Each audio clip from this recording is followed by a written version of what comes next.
this recorded video about maps is going to go on to the YouTube channels so that we can piggyback the radio shows that are going to be coming up on my show, Carrying Stones and Digging Holes radio show.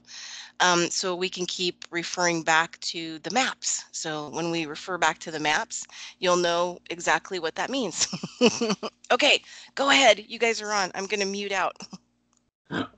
Well, hi everyone. Glad to be Hello. here.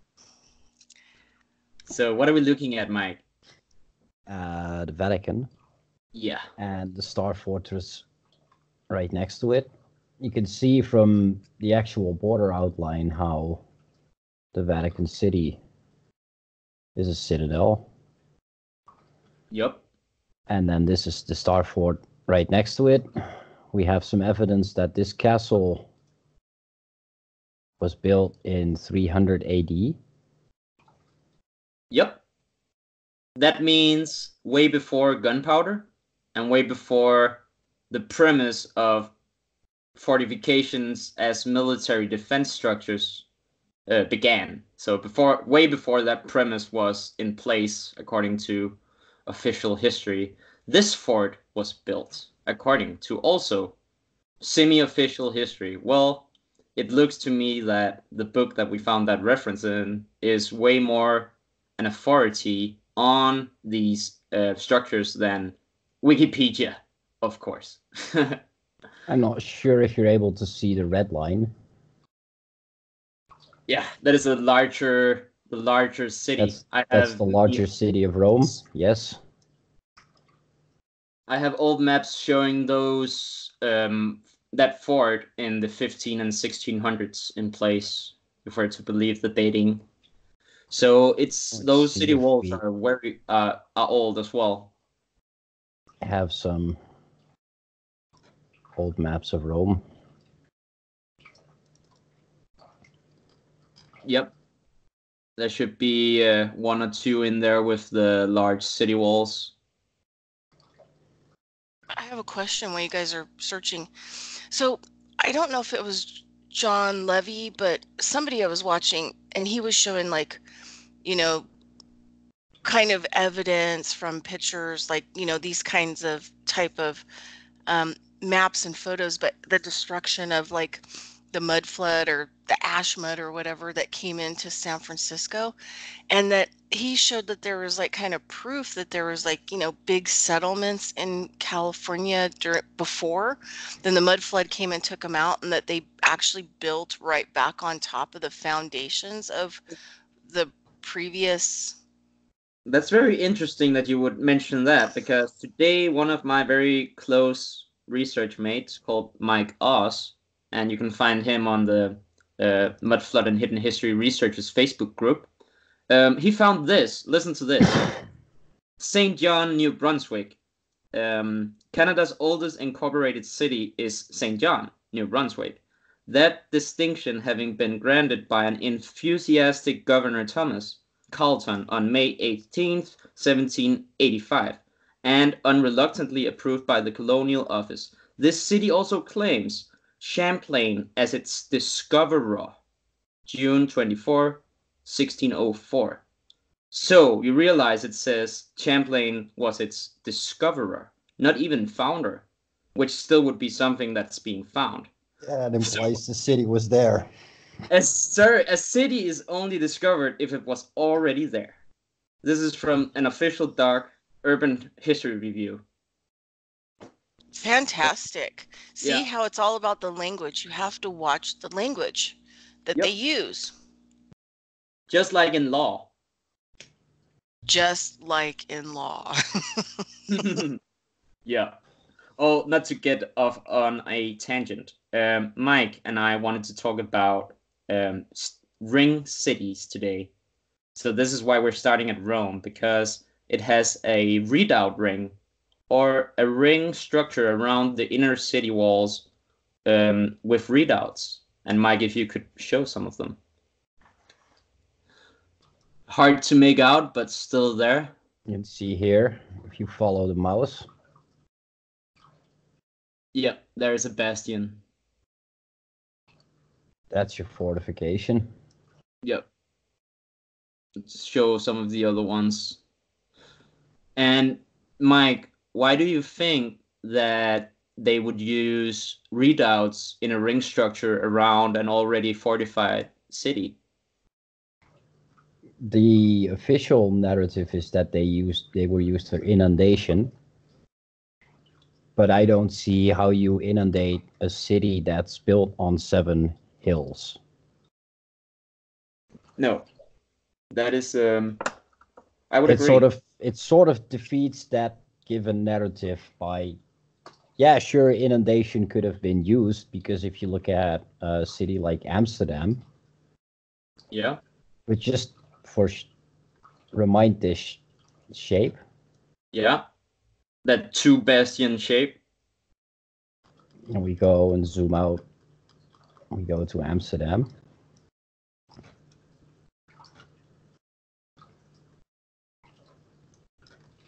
Yeah. There's a lot of readouts around Amsterdam. The official narrative of Amsterdam Well, that's crazy. is that it was used for inundation. So they could literally blow the dikes around these forts and then inundate everything around the old Star Fort of Amsterdam. Why would that be useful? Invading armies would have to march through about 40 to 60 centimeters of water. There was no way to determine canals or lakes or whatever. So that would really make it a struggle to get to the city. Yeah. Could there be any other uses for it? Probably distribution of water. I'm thinking in the processes of agriculture. Yes, Do they inundate the land. Yep. Hey, did you Simple. guys see? And refertilize it. Yep. I was watching a documentary about Mexico City and how the native people, the Aztecs, turned it into a lake and built their kind of city on it, and how they had, all kinds of aquaculture. They had all kinds of different plants growing in the water that they harvested. I have a very awesome picture of that lake and city. I could perhaps share it quickly. Remember that one, Mike, where you see old Mexico City looking like Venice? And maybe I have it. yeah, you may have it. Mexico City. And it's also funny that you mentioned Mexico City because Mexico City's inner wall was a ring of redoubts as well. There were, I think, 12 star forts in a ring around Mexico City once. And it's pretty amazing because they have no, official history to them as far as I have come across on the internet. I couldn't find them officially, all the 12 of them. I've only found them on old stamps. And so that means they are not claimed to be colonial necessarily. So that means they are built by the Mayans or the Mexicans or the Aztecs. And those tribes are, according to ethnologists in the 18th and 19th centuries, they are Tatar tribes originally. Sorry, So can't basically, find that map. reading between the lines and doing one or two inferences, you can conclude that Tartarians built Mexico City and the Star Forts. Yeah, and isn't there also, I was watching some stuff on a documentary like on YouTube that somebody had put out about, they showed old photos of, people in China that weren't, Chinese or Asian looking. Like Yeah, yeah. they were white looking as well. Yeah, and they also have the Uyghurs right now, which are a Tartarian tribe, Right, uh, right, right. Yeah. and that's something that's talked about a lot right now. And yeah, and when they decided to change what the cultural narrative was, and that they, said, okay, this is what Asian people look like, in Asia. and then they had the very round faces, you know, and yeah, so it's interesting, you know, that they constantly change the narrative of what they want us to see and believe. Yeah. Yeah, right. Oh, so I found the map, guys. So you can, you know, if you really want to see, if you want to see Mexico Yep. City quickly, I have it up now, and we can talk about that lake, that artificial lake. Are you seeing what I'm seeing right now? No. I don't think you're sharing your screen yet. I'm not. Oh, maybe I'm doing something wrong. Oh, yeah. Start screen sharing. Okay. So are you seeing it now? There we go. Yeah. Okay. So this is that lake, Bridgette. Oh, it has the Tartarian buildings, right? Because look, it has the antenna crosses with the globes. Yep. And And but what is very interesting is that you have what seems to be white European people, and yeah. you have Greco-Roman style. You have an eagle, which is pretty much the symbol of Jupiter, and which would be of Europe. And then you have this weird looking antiquitech thing going on here, and this square looks like Saint Mark's Square in So Venice. that in Tech, you know, thing that you were just pointing at, it looks like an old TV antenna from like the 60s Yeah, what's that that you thing would going put on your on? TV to get, you know, analog. Oh yeah, right. That thing going around it. Yeah, Got your some. TV, it Yeah, looked just like that. yeah, that's true. Wow.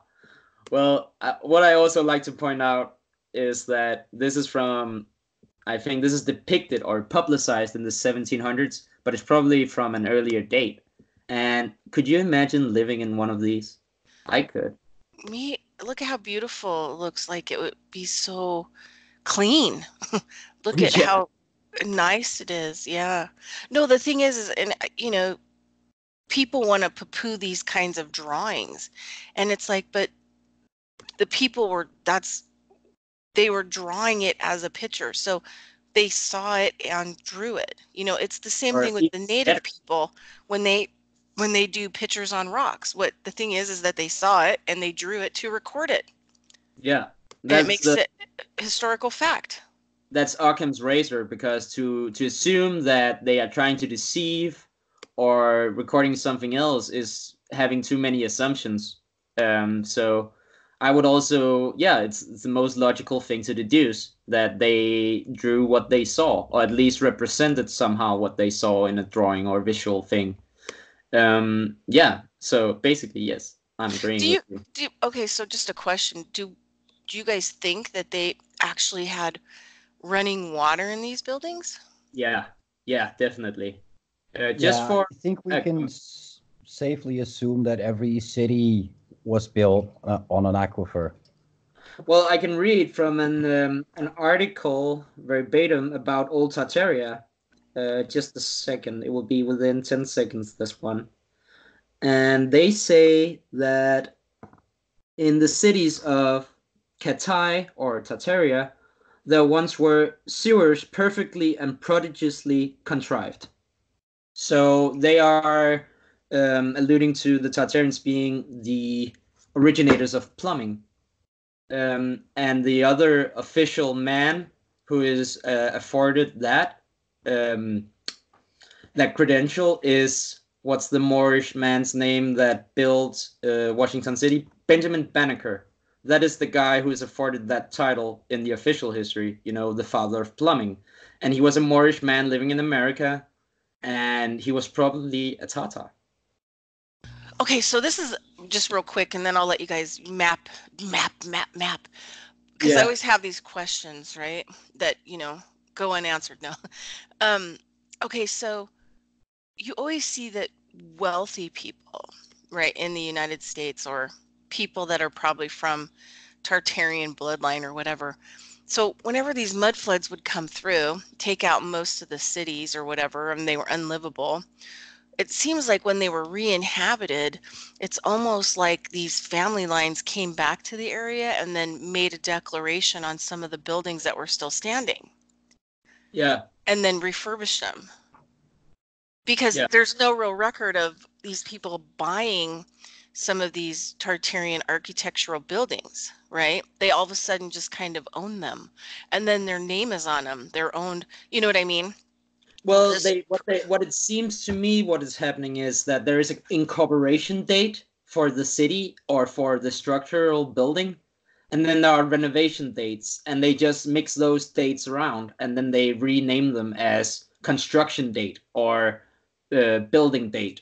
right. That What that is with the what seems to me to be the most probable and logical solution to it. but whoever owns it, they're usually wealthy, and there's no like when did they buy that building? You know They're what I not mean? usually wealthy; they're usually Freemasons. Yeah, yeah, yeah. So they just kind of came in, took over those buildings, and then started to refurbish them, and they got the wealth out of them. Yeah, and they also got to strip it of all the tales the buildings would tell, especially with its foundations and its inner technology. So they stripped the buildings of that to hide history and to accumulate wealth and technology for themselves. Yeah, yeah, great. That's super. Okay, go ahead, guys. Sorry. Yeah, let's go into what Mike is doing. Mike, did you have something to add about ring readouts? Uh, I was just zooming in and out. I'm not sure if you're doing my screen share now, Yeah, I stopped screen but sharing, didn't I? yeah, Yeah, we have basically Mike's screen share now. Yeah. He's these are a lot of the cities that I have marked as being ringed. Some of them are not ringed, but like it starts with Amsterdam. You have Utrecht, which you can see here. So is there a ring city near star forts? Is that what's going on? Like maybe they were used together, like in some kind of technology, like water, and then you've got the star pattern thing that could, create a frequency, Definitely and then they use the water. the canals connecting them.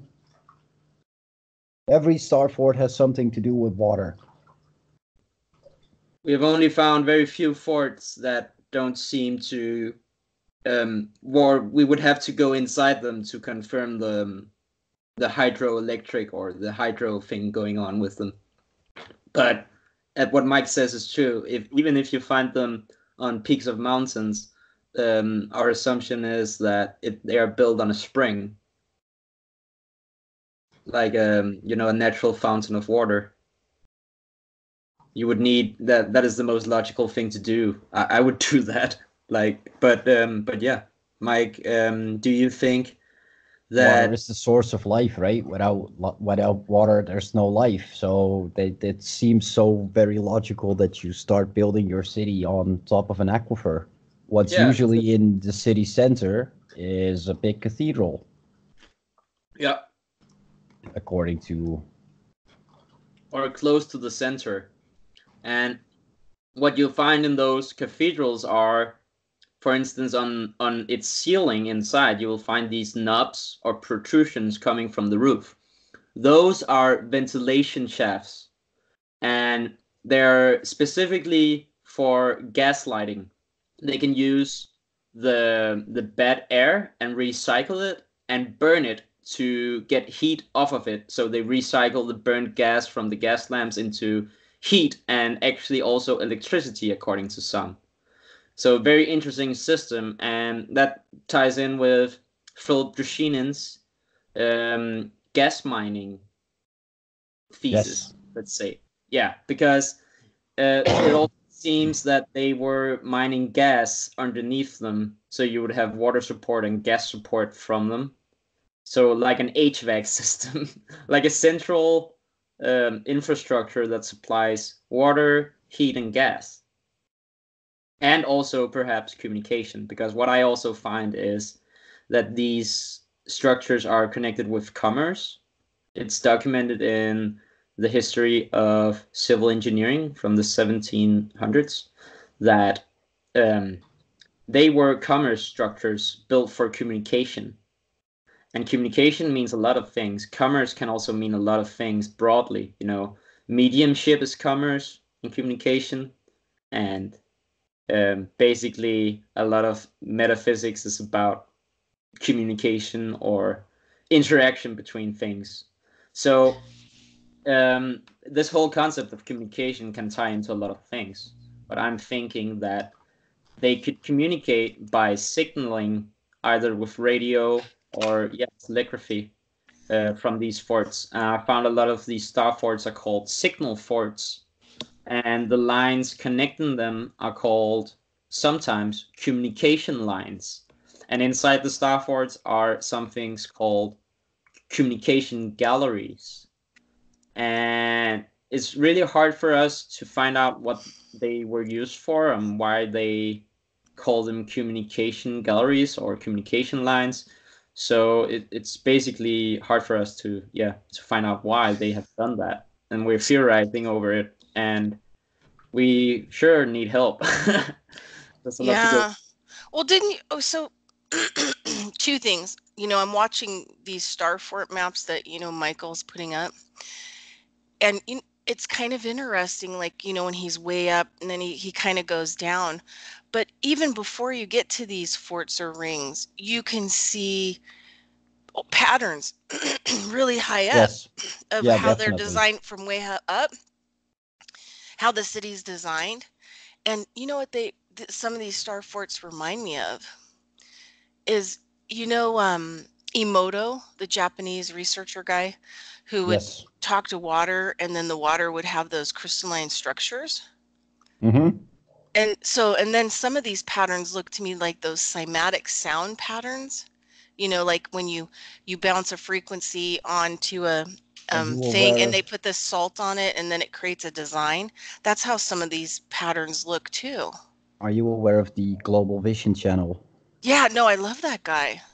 His latest video, he basically shows how they designed star forts by sound. Oh, I haven't seen that one. I'm gonna have to go look. But yeah, so and it just reminds me of those crystals too, like the ice crystals from Emoto.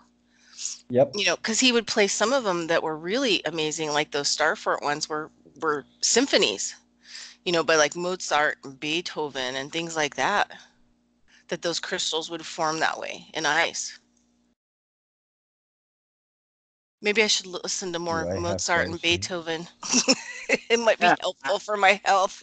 my father, who I can also admit is a Freemason in Denmark, and although I rejected Freemasonry, he played Mozart and Beethoven when I was a kid, and I think it worked. I hope it worked, but I'm thinking that there's definitely something to that, and I'm gonna do that with my kid. It's just Good on you. amazing. It's amazing that, yeah, good on you. Look at even circles like that one you're looking at. It has one in the middle and it has all like a circle of them around, even from way far, far away. How do you guys think that they did this? Do you think, blimps? They floated around in blimps and That's looked? my guess by now that they used something like blimps, Well, in the dirigibles. yeah, in the Vedas, they talk about different kinds of aircraft. And Vimanas, yeah. yeah, well, no, they also have the Vimanas. They have another one, I can't remember the word for it. And they also have what they describe as floating continents or land masses. Yeah, definitely. And even in the 1800s, before the Wright brothers, there was an Indian guy who designed the first aeroplane out of bamboo and using mercury somehow in an unknown principle that caused levitation. And the funny thing, if you go into our very good friend Exertus on YouTube, he made a recent video about aviation where he discusses the questions about aviation, and he talks about the official narrative is slightly changing about aviation and how flight actually occurs or can occur. And they're seriously suggesting that there is some sort of, let's say, Oh, anti-gravity look at principle. that. Look at that map. I'm sorry, Victor. This map just blew my lid off. Yeah, I Look at it, know. because you see all those star forts that go around like a half circle all the way around the city. And the excuse is they give you is that this is a siege map. So the forts around the city are built to siege the town. Yeah. But look at that weird circle, a sun. There's like a sun glyph around the little city there in the middle. You see on the edge they has the sun glyph. It's like built around the city on the edge. Has the You mean points. Has like The this astro point. the astrological sign of the sun, like a circle with a dot in it. No, well this one looks like a sun. It's around the roadway system. See where the roadway system is? And then around that on the edge it has like a sun pattern with the flames coming off of it. Kind of a look. Hmm. Yeah, in there where the hand just went. Where all the roads are. There's a whole bunch of roads there here? together. No, in the main city. In the In the main main. city. Yeah. So on the edge there on the right hand side, you can see, well, I mean, it's a star fort edge on there, but it kind of looked like a sun glyph if it went all the way around. Pharaoh. Kind of remind me of Pharaoh stuff. Oh, Anyway, yeah. Okay, I could see that. yeah. You see what I'm saying? If it would have Yeah. went in a circle, it would have been. I wonder what deterred him from doing that. Yeah. Anyway, cool maps. These are Mike, if you awesome. could, Mike, if you could go back just a second. I wanted to get this point across. Mikey mentioned that the official story for these ring fortification is that to siege a star fort city, you need to build star forts. So to fight star forts, you need star forts. Yeah, go into the meme, Mike. Fight star forts with star forts. Yes, that is basically it. That's hysterical. Yeah, if we're to believe that a star fort is very hard to build and also to siege, if we're presupposing the military narrative, then would you go to great lengths in the heat of war and in a foreign country Build a to fort. build forts just to siege it? It just like on face value, it seems ridiculous. What we're going to do is throw up an earthen wall that will last for hundreds of years. Yeah, with stone, carefully crafted in ornate styles. Why would you need this geometry, this perfect geometry, just to be in a trench and Yeah. wait out like in the First World War, where it's just like this huge waiting game? Well, and this is the other thing too. I mean, we know for a fact, I mean, it's pretty much mainstream at this point that we can't build some of the stuff that's been built before. Now, Yep. No one seems to think about that you just mentioned. I tell my parents and my closest, the people I'm close to, every time we pass like a very ornate large building, I say, "Oh yeah, you remember we can't build this anymore." that's So super funny. yeah. I think it's funny because like we're so prideful of our current civilization. We take pride in all the technological developments and all this stuff, and we just whistle past the graveyard when it comes to pyramids and huge cathedrals, Gothic cathedrals, and stuff like that. I think the building of La Sagrada Familia in Barcelona is really to install in people's minds that they are able to build these if they want to, and they also need you to believe that it takes 2 centuries to do so, and they're still doing it, right? Yeah, it's just ridiculous, most of it. So there was this other guy, I were looking at this that had a theory on YouTube, and he was showing like video footage like from really, really long time ago, maybe like 1860s or something. I have no idea. But because he was showing that they were trying to prove to us that there were people way back then.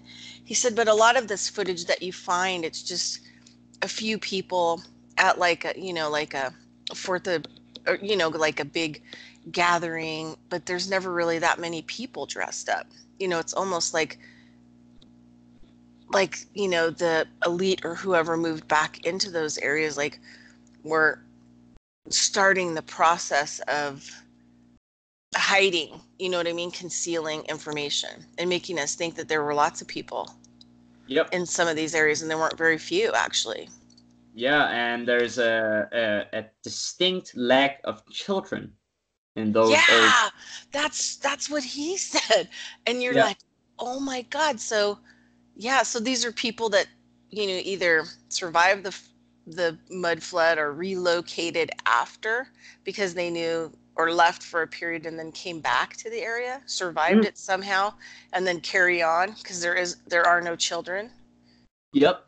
And also another explanation could be that you're just witnessing recently moved in people, and they're actually getting to the process of breeding now. You're witnessing like the moments where all the adults moved into the city are starting to produce kids, I'm just and so they haven't been made yet, so to speak.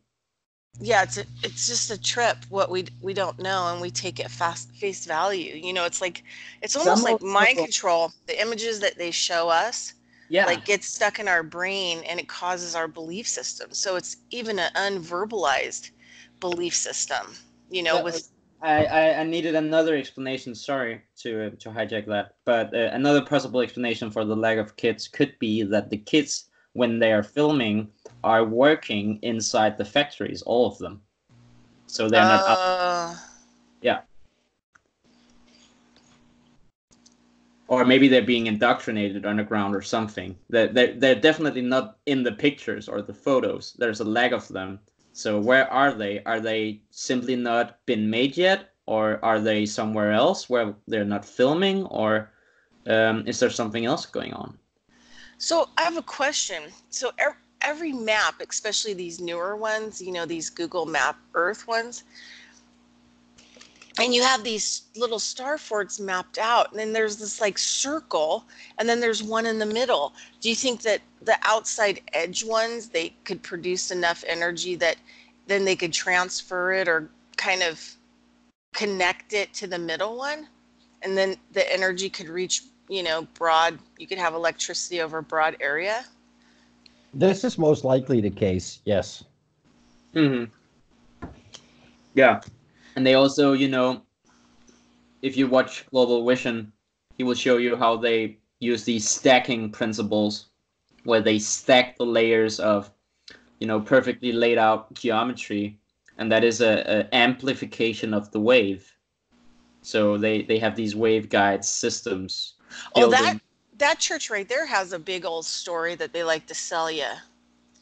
I forget. I remember I saw a movie that they did on that cathedral where it took But the guy. many, They are were you still sure it's building this on it one? after the guy.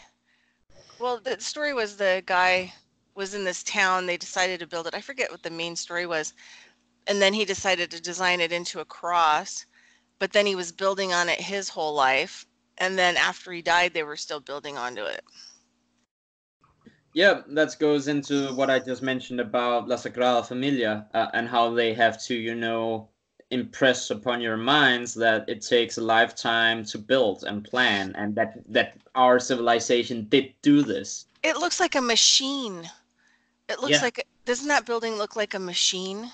Yeah, if you look at those buttresses, they are very. They have those flying buttresses. I think they're called flying buttresses.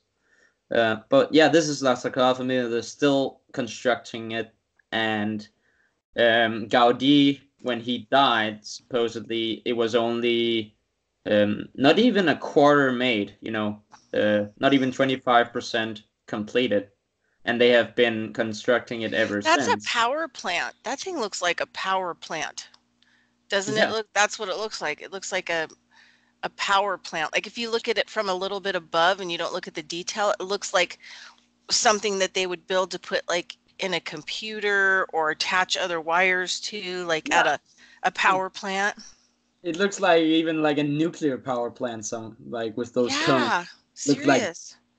but yeah, I can totally see that from above. It kind of looks like a power plant. But what is also interesting about Barcelona is, yeah, the city grid on it. Very interesting city grid it has with these square buildings and square roads. Very interesting crit. But yeah, let's go back to the ring cities again and inundation perhaps. It's Mike, more like the cathedrals is a good indication of the city having been a star, because they all have that cross-shaped design, as you can see. So so the cathedrals were generating some kind of power, right? So these people that have lots of wealth and who have control over power systems and stuff like that, I mean, they've been using these cathedrals and things like that to kind of hold the power, right? I mean, because those cathedrals, they look like, when you look at them from way above, those things look like they can house or generate, like the power can get sent to those things, and then they hold energy for like a period of time or something, now like a you're battery. talking about power as in, physical, electrical power. But what is a synonym for that? That is political power. And if you Right. think about the legal system and legalese and the political words we use, we go into polls and vote for politicians to put them in charge. Yeah. Yeah, those are all denoting an electrical system of power. And I have a book here besides me called Babylon's Bangers by Joseph Farrell. And he argues and documents in that book that ancient priests were radio interpreters. They were sending signals with the churches. And you can basically redefine all the church terms to mean something, having to do something with electricity or radio. And that's very, Wow. yeah. Wow. Joseph Wow. Farrell, What's Babylon's that book? Bangers. What was that book Joseph, again? Joseph Farrell, Babylon's Bangers. Very interesting book. I have it right here. I did a lot of. It's called The Alchemy of Deep Physics, High Finance, and Ancient Religion. So he goes into how churches were used as a form of dark magic.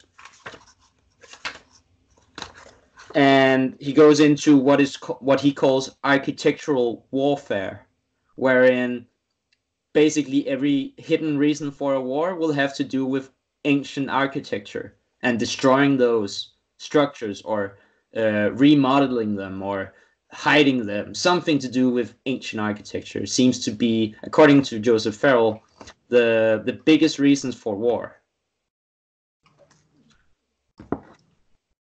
So yeah, I'm trying to find right now a few passages about radio interpretation of churches. So, Mike, do you think that the ring cities, there were more of them, or are we seeing? What you're seeing right now on the map is the ringed cities that I've mapped out, because most of the rest of the star forts are off. Yeah. So I'm pretty sure that an area like Germany hides a lot more ringed cities, like Berlin here. Yeah. Berlin was a big star fort. This was the center of it. I can actually show you an old map of that. Yeah, Berlin. I've seen some maps of that very large star fort.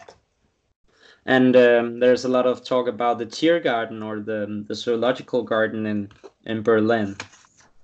But yeah. But yeah, I found Berlin. some. Wow. Look at that. And it has two waterways kind of running through it, right? I mean, or like a square one. They were generating some big power from Berlin. This is what Tiergarten is. A tier garden. So it's It almost looks like a church. That's Tiergarten is zoo. Yeah, it is. And as far as I'm aware, this is the giraffe building, if I'm not mistaken.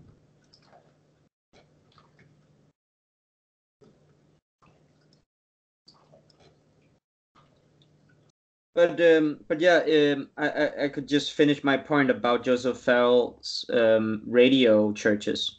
Oh my So God. Yeah, go ahead. I just on that last photo with the how the circle was in the middle of the roads. I just kind of had this thing where, they're driving towards that circle in the middle of the road in that zoo forest thing. And by the driving of people going in and out of those areas and around that circle ring, I mean, that's generating a lot of power to that center point, right? Even a car driving on that road could do that. That could yeah, be harnessed, right? all depends on how they would harness that. Yeah. So how smart are they at harnessing such mechanical power But if they the could? thing is, it's an acupuncture needle in the middle. They drove around it and the roads came into it. And with acupuncture, just from my end of it, because that's one of the things I do, is that you can shift if you're good at what you do and you put in, like, you could just, in two needles, you could just shift a person's whole body. Mm, yeah. So I guess that those subtle energy grids could Yeah. mean a whole lot. Yeah, I get your point. Okay, so read us some Joseph Farrell. Okay. So Joseph Farrell, he talks about this scientists and something called paleophysics. I'll just read a bit. One scientist who tackled this problem very directly is German physicist and engineer Professor Dr. Ing Konstantin Mehl, Meyl. Mehl is the author of probably the only comprehensive and highly mathematical textbook treatment of the production of such scalar or longitudinal waves in the medium. So he's talking about scalar waves, and that ties into global vision and what Mike and Nathan and I have been researching with the waveguide systems of Starforts. So I'll carry on. The title of Mail's book, all 655 pages of it, is Scalar Waves from an Extended Vortex and Field Theory to a Technical, Biological, and Historical Use of Longitudinal Waves. For the technically and mathematically minded, this book is a thorough introduction to the theory and practice of scalar waves, if one can get through the sometimes shaky English translation.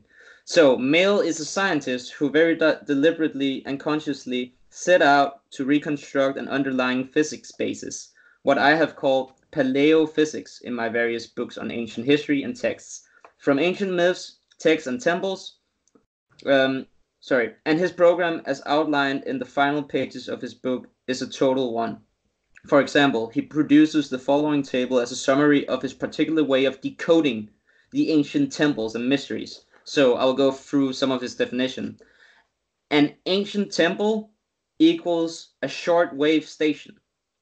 Dedicated to one god means fixing of the frequency. Supreme God Zeus, father of all God, means range of the shortwave and all shortwave bands.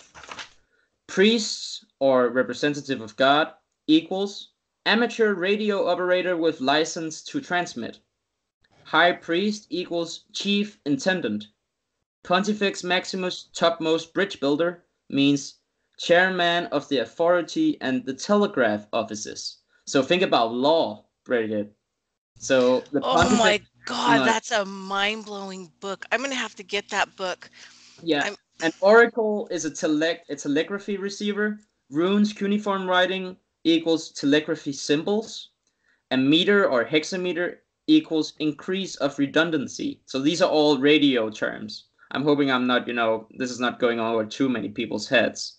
But basically, this guy, Mail, the German physicist, argues that all these structures were definitely way more technical than we can even begin to comprehend. Wow. So can you send me, I mean, if you get a moment, when you have a moment, can you send me the both of those people's a link, if you can find a link to those people's work so that I can make sure and get Yeah.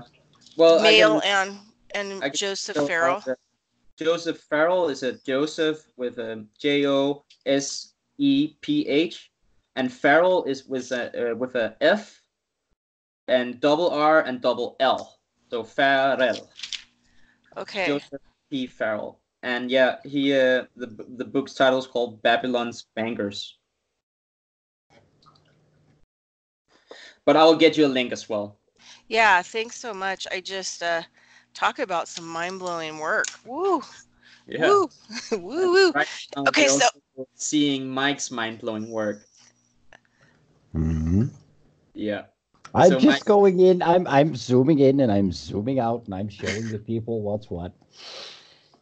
yeah, those are these readout ring structures. But Mike, we've discussed inundation. What do you really think that these were for? Do you buy the official explanation?